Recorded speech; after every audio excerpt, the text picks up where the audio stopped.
Here we have Peanut. Bear crows, honey. We don't have scarecrows, we have bear crows.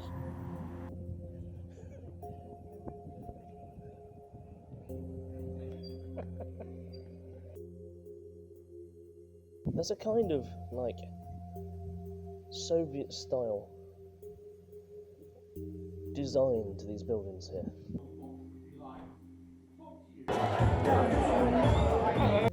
Okay, I've had plenty of wine and I probably need to go to bed now. It's an actual sweet. Halfway up, so see behind me. Still got some way to go yet.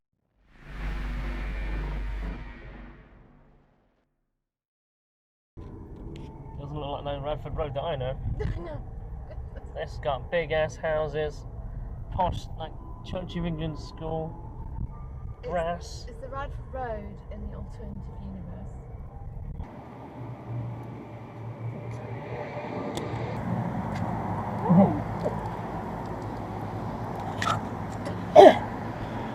Not good? Salty. Gotta teach me it. Salty, very salty. Street life in Lemington Spa. With the slippery pathways.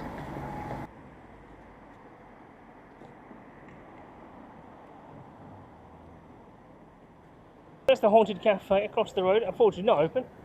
On the way to a paranormal conference, we can't visit the haunted cafe on the way. How lame is that? Looks like they're not open.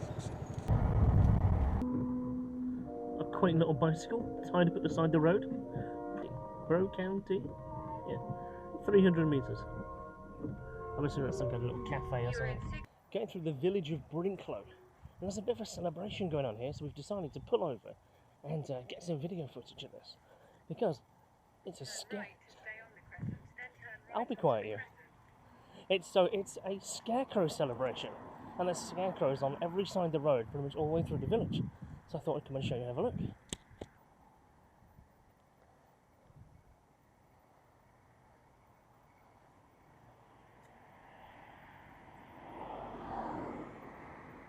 Who's this fella?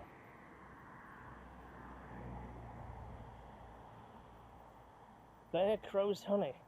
We don't have scarecrows, we have bear crows. There's a scarecrow celebration. Turn right to stay on the crescent, then turn right onto the crescent. Google, be quiet. That's really cool. I can assume at one point, perhaps, it's a celebration of keeping the birds away. Perhaps it's an annual celebration at this time of the year, just to make sure that happens. So they perhaps culturally planted loads of scarecrows. There's a French scarecrow. So here we are. This is the digs where I'm going to be staying for the weekend. This is Woodland Court over at Bath University. It's functional. It's nice. Hard.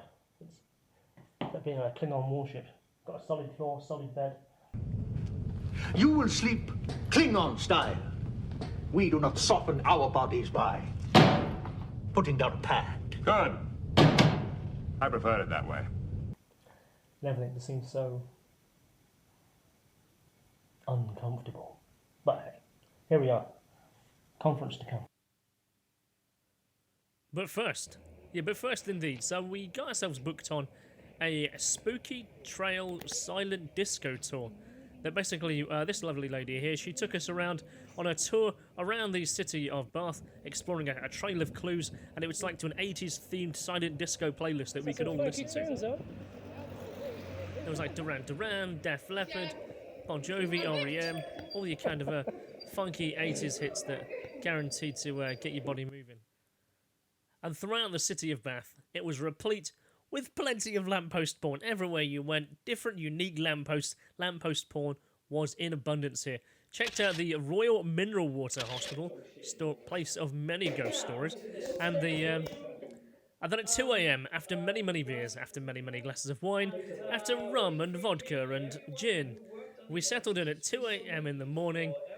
We went to Bethan's room, along with Peter Laws, Richard Freeman's there, Alan Murdy, Jackie Tonks and more, and we start watching The Exorcist remastered at 2 a.m. in the morning. Here we go. We shall begin our own journey with Satan right now.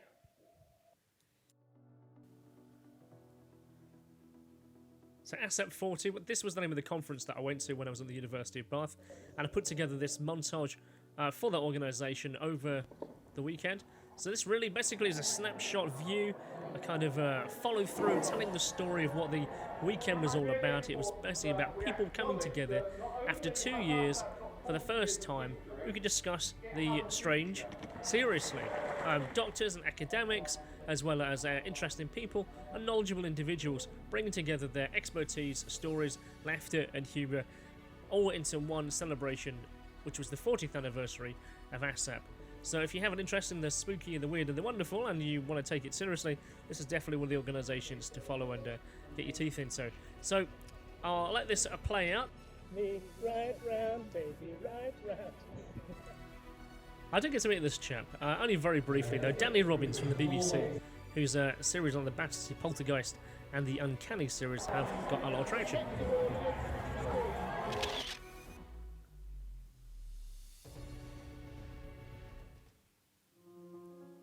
Robin Moore, Beth, Darlington, Alan Murdy, Claire, and Bethan, Peter Laws, and more. Oh, it's cold today, but it's nice cold. It's a nice little brisk chill to the air. There's a kind of like Soviet style design to these buildings here. And you must try and look at different perspectives. That's all this is really partly a plea for. In church minister, they tend to always follow up that question with being brought up in a religious family. They kind of assume that I had a kind of Christian. That's Stephen Volk there, that's right. I managed to finally meet a person I've got a great admiration for and a person I've been in communication with for many, many years. Stephen Volk, of course, he famously wrote the BBC Ghost Watch, as well as Afterlife, Winstable, and many, many more books. The Thunderbolt incident, that was my own presentation. Obviously, I didn't get any footage of my own presentation, so I had to throw in a few video clips from that, from my own notes. But yeah, it was a fun weekend. Lots of people getting together, and it was a weekend that was much needed. But following that, 30 miles away, just down the road, is Glastonbury. Somewhere I've always wanted to go. It was on my bucket list of places I wanted to go, wanted to do, see and explore. So, I'm around the corner, so I just need to go. Okay, have arrived in Glastonbury. Abby is behind me, so I'm going to have a little wander in there. And we're in the market house just over there, so I'm going to go check that place out, get booked in, and then go for a bit of a wander around the town, find some good food. But it looks like they sell good food. And there's a massive church just there. They say that Glastonbury is home of magic in the British Isles. It is indeed the centre of Avalon. It is the land of King Arthur, of Merlin, of the weird and the wonderful that tends to happen. It's a place of coincidence and magic. So let me tell you about a story of coincidence. So bear in mind, I've just come from a conference discussing the weird and the wonderful, the unusual, but seriously strange. So we pull into the car park opposite where we're going to be staying at the hotel, and unfortunately there's a car next to us as we draw in that appears to have been broken into. The passenger window had been smashed, and one of the back windows had been smashed. As we pulled in there, the two occupants of that car were just discovering that damage. I asked them, are they okay? Is there anything we need to do? Can we call anyone for them? Because unfortunately they didn't have a mobile phone, the lady said, and that their wallet was stolen, and their purse was stolen from the glove box, and the laptop was stolen off the back seat. So unfortunately these are things perhaps you shouldn't do, but best practices and all that. An unfortunate case. So I got their bank details, I gave them their numbers to who to call to get their cards cancelled kind of thing, and they gave me a gift. The gift was in the form of this book here. A book that he'd just been presenting at a conference along with some more of data.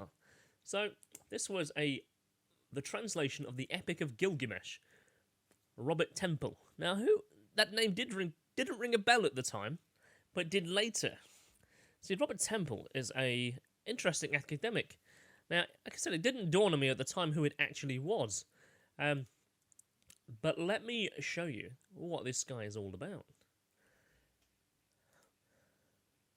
So yeah, he's a classical studyist. He studies Assyrian studies, Chinese studies, Indian, Mesoamerican, archaeological, Viking, Swedish. He's a science writer. He covers botany, cinema, literature, the Renaissance. This guy is like legend. So yeah, he translated part of the Epic of Gilgamesh, which is the oldest story known in human history. And it goes back to a time before the flood. So the fact that here I am, just having come away from a conference where he actually would have been a very welcome guest, and here's me pulling into him. Unfortunately, I'd had a very troublesome time with some theft of their car, but it was an interesting coincidence that we just happened to pull in next to them. But I'm glad they got themselves sorted and rang their bank and got their cards cancelled. And then Glastonbury's weirdness took over. So, Glastonbury, here we are. Place I've always wanted to go to. Turns out, the Tor is literally right behind me. Up there. And there's the Abbey right behind me. And I've been told this is the quiet end of town, but I have to be aware of the monument next door. Because hippies play frisbee there all night and sing Kumbaya. Whatever that means. I've been told that there's a karaoke bar that all the locals go to. That is a recommended place for, if you want to see what Glastonbury is really all about, that's where you have to go. So that's where I'm definitely going to go tonight. Yeah, they've imposed the magic straight away. The Winking Turtle portal. So all the cafes are closed because I guess it's not that time of day. The local homeless folk. So I've been told that this is the monument where everyone stands around and talks on it, is that right? Possibly, that might be the case. Actually, that's quite ornate, isn't it? Yeah, it's quite.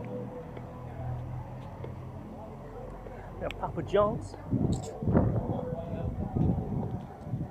It's obvious that we're a tourist. No. I think everyone knows that we're tourists, right? I'm always going to mess with people from the Midlands. King Billy, okay, it's King William, okay. Now I get it. So, apparently this is the place to be. That's heaving. It's not Oh. Christian standards. Fucking not. It's alright then. Let's have a bit of a wander down, see what's about. Yeah, let's have a look round. Look at the something more. Here Oh, yes. we have I'm really into the old ancient warrior type save the world thing, aren't you? So,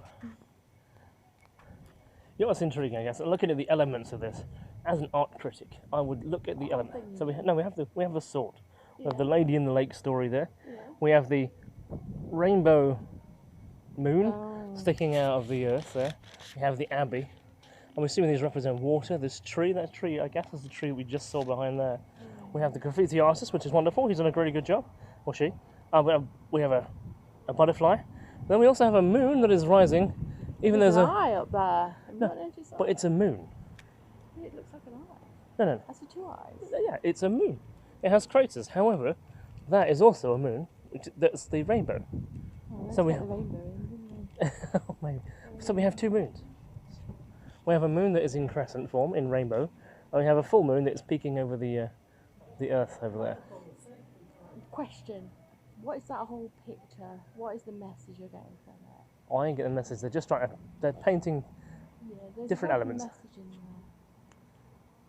And what do you think the creature is there on the branch? The little white wormy thing with two little arms, a big black eye. I mean, I think that's probably a French bulldog. Is there a Okay. strand? That is the weirdest French bulldog I've ever seen. Yeah, I I have think to say. that people are there. Oh I yeah. think there's a modern message in there. Well, there's a hippie message in here, Yeah, but there's a hippie modern message in there.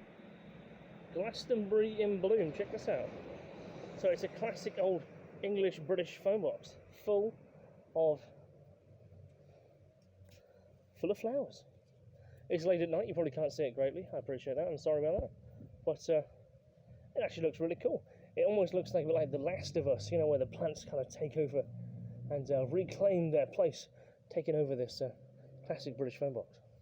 If you don't know where you are and you want to sit down, you can be reminded, as Glastonbury can be behind you as you sit down, as the bench here says Glastonbury. And really, I guess this town is all about tourism. We have the tour high tower represented everywhere. We have Merlin there in his car. Dickens art supplies. Life in England's most magical town. Oh no, it's a bookstore. You know what I'm going to be doing, don't you? Spending money in the fucking bookstore. Hey, you don't have to buy it. Right now you are browsing. There's a piece of glass in the way. You don't have to buy it yet. I need to smash the glass. No, Smash no. the glass. Nope. You can't just smash and grab books. I'm actually sweet. The Oracle, September 22. Spirit World Wizard Show. Unique guide to the holistic Glastonbury local area. Pop-up cannabis dispensary. You know what? I think I have to mind to do that. Okay. We have to come back. This looks like a cool place. Well, it's certainly up your street. Yeah, but in a tongue-in-cheek sort of way. I don't take Yeah, okay. Okay, that's all in cheek kind of way. completely I'll go. serious. I'll ride it. I'll ride the whole. I take what resonates. Yeah. Somerset Meantime, karaoke. let's get some drinks. Hi, Robert. Oh,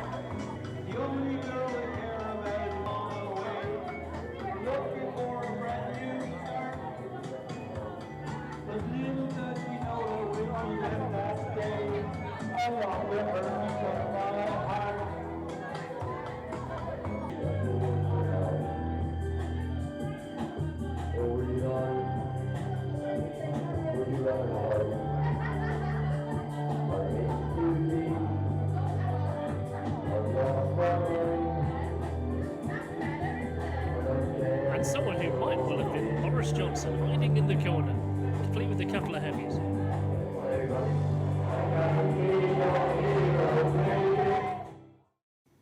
So I'm in the hotel room. Got pizza, and we've got the window open. It's raining. However, outside there's a person who's howling. There's a person up by the monument, as everyone keeps calling it locally, and so it's unfortunately out of camera shot. 'Cause it's off to the left outside, but she's howling. And when I think it's a he. you think it's a he? Yeah. Well, the reason I say that is because when the hotel guided me to the bedroom, she says you'll hear lots of strange sounds tonight, including a woman who thinks she's a werewolf. I'm pretty sure it's a he. The roadster that's sat there. There's a person who is dressed in white robes with a long white beard. I assume he thinks he's Merlin. You say that, he looks like a Heads Saruman. up, we've not been smoking anything. We're He had. observers. He had. He'd been smoking something. I think people come here to pretend they're in the 60s. That's just my vibe. Oh, I heard another howl. You can hear it. Well, there's a lady who's pissed over there. Probably wants the toilet. Oh no, she's now rubbing herself against the...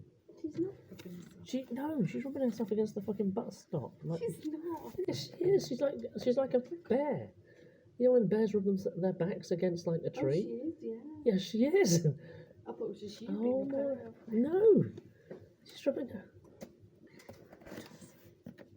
her ass. She's got her hand down her knickers. Herself. Oh my god. She's stoned. Well, encapsulate what Glastonbury is so far that I've found. It's hippie central. Hippie central. This, I guess, is what they want the magical world of wonder to be. Lots of green men.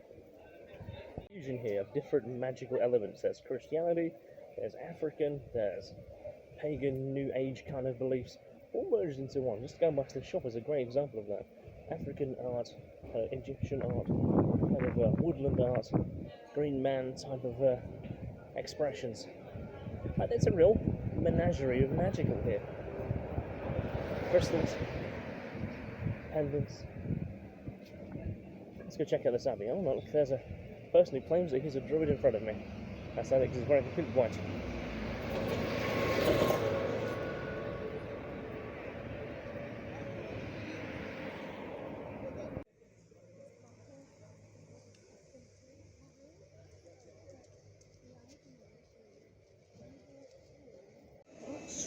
graffiti. It's quite interesting.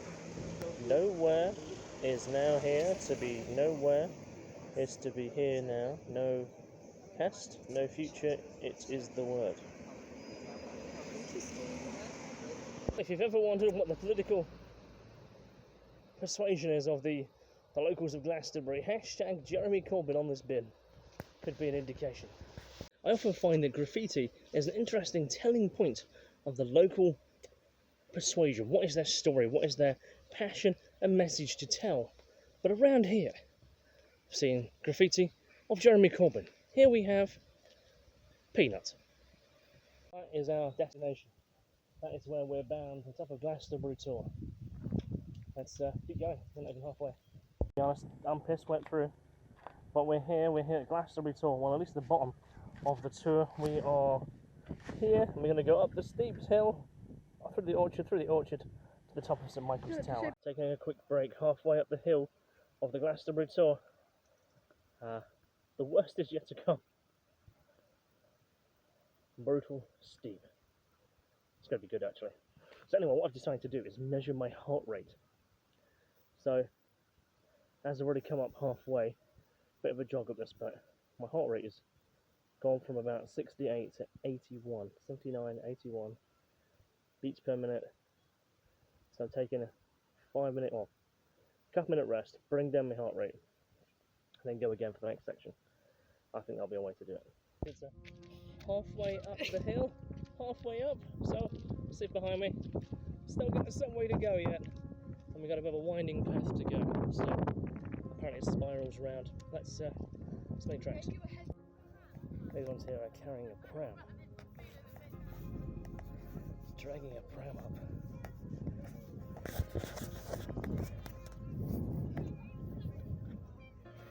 A child, maybe, taking the steps and dragging the buggy up one step at a time.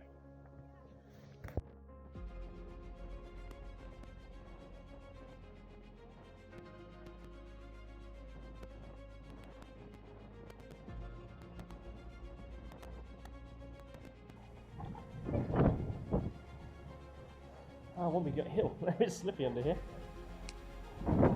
Glastonbury Tor. Glastonbury Tor rises from the lower lay plan in limestone from the middle and upper layers to deposit the hard Milford sand at the cap. So this, it says, the sacket of two major churches which stood on the summit. The sacket was probably built after the destructive earthquake of 1275. And the monastic church of St Michael, closely associated with the abbey and the town below, fell into ruin after the dissolution of the monasteries in 1539. It says here that the last abbot of Glastonbury was hanged here on the tour. Probably from up in here.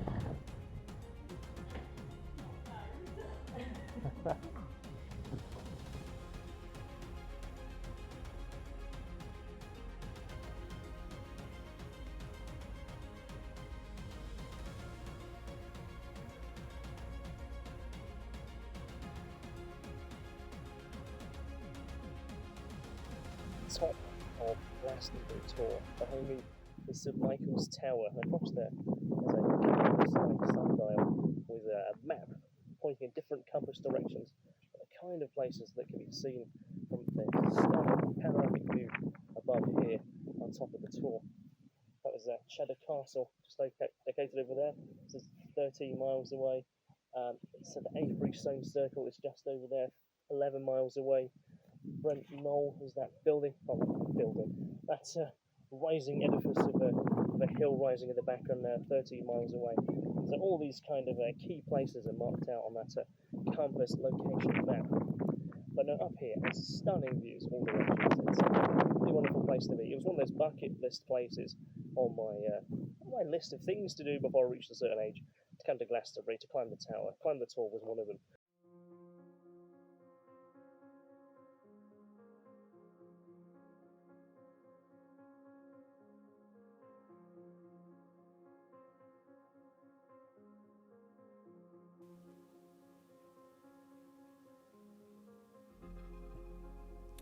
One aspect up here that was really quite insightful is that up in the air. You were the same height as the birds of prey. There was a kite up here.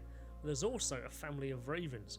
What was really intriguing is the kite had clearly transferred its behaviour, the way that it held itself in the sky with the air current rushing under its wings, where it holds itself, just twitching its muscles to stay in exactly the same position, looking for its target, looking down, or looking for that mouse or that rodent down there it was going to swing and dive on for its food. The ravens also were exhibiting that kind of behaviour as well. They clearly had taught each other that skill. And obviously being so high up, this was their hunting range. This is where those birds tend to look down upon their prey.